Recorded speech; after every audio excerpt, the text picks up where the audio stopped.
আমরা আপনাদের গ্রামীণ একটা ইউনিয়ন পরিষদ দেখাইবাম, যেখানে যে ইউনিয়ন পরিষদ তার কথা শহর, এটা গ্রামীণ পরিবেশে আর এত সুন্দর আপনাদের দেখাইবাম। আমরা এখন পৌরসভার ভিতরে আছি, আমরা এখন ডাইনে চলে যাই, হাতের ডাইনে যেইনে পৌরসভার সীমানা পার হয়ে যে ইউনিয়ন পরিষদ, এই ইউনিয়ন পরিষদটা দেখাইবাম।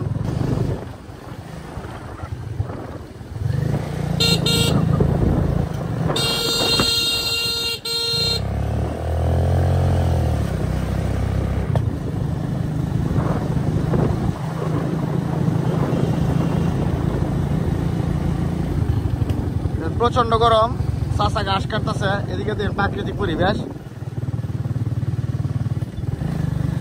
এই যে চাষা কোন তুলে এসেছে,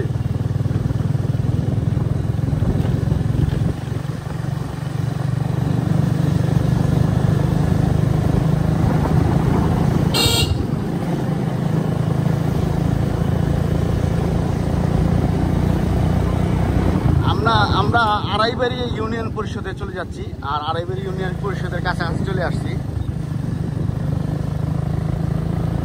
আর বর্তমান যে চেয়ারম্যান, খুরশিদ চেয়ারম্যান, এই চেয়ারম্যানের বাড়ির পাশেই এই ইউনিয়ন পরিষদটা। আমরা সামনে যে একটা ফুল আছে, ফুলের পাশেই পরিষদ।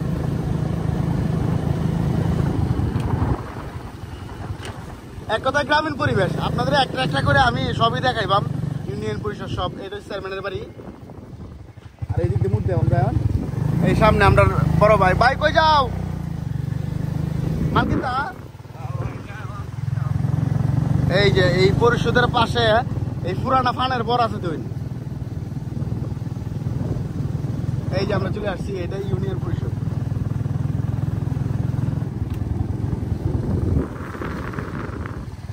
এটা হচ্ছে আমাদের 4 নং আড়াইবাড়িয়া ইউনিয়ন পরিষদ। এই গ্রামটা পড়ছে বড়ুয়া। আর বড়ুয়া এই যে দেখেন এদিকের পরিবেশটা একদম গ্রামীণ, সবটাই পুরোটা গ্রামীণ করে দেখা। খুব সুন্দর, ভালো লাগছে। আপনাদের কাছে কেমন লাগছে কমেন্ট করে জানাবেন, আর অবশ্যই চ্যানেলটা সাবস্ক্রাইব করে আমাদের পাশে থাকবেন।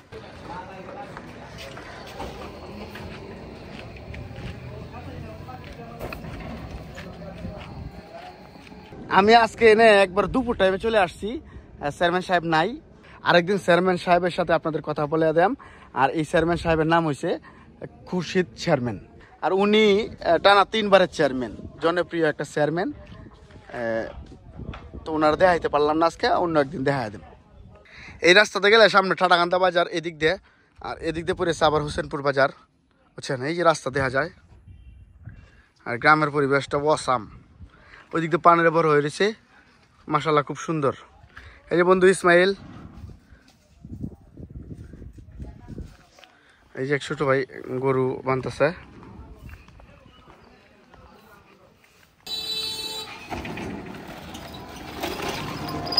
এই রাস্তাতে রানিং গাড়ি চলে, প্রতিদিন রানিং চলাচল, মানুষ চলাচল করে। এই যে আরেকটা গাড়ি যেতেছে। তবে সবচেয়ে শান্তির পরিবেশ এই গাছগুলা। এই গাছগুলোর নিচে বসলে আসলে অনেক ভালো লাগে। সেই শান্তির পরিবেশ, সেই অস্থির। বহুদিন পরে বসছি। আর আমার বিশেষ করে এই দেন একটা আমাদের 4 নং আড়াইবাড়ি ইউনিয়ন পরিষদটা এত গ্রামীণ পরিবেশে, প্লাস এই জায়গায় আইসা একটা কাজে আসছিলাম, আইসা বসার পরে মনে হচ্ছে শান্তির একটা ফিলিংস অনুভব করতে পারতেছি। এই গ্রামের মানুষের জন্য দোয়া করবেন যেন আরো শান্তিতে থাকে মানুষ।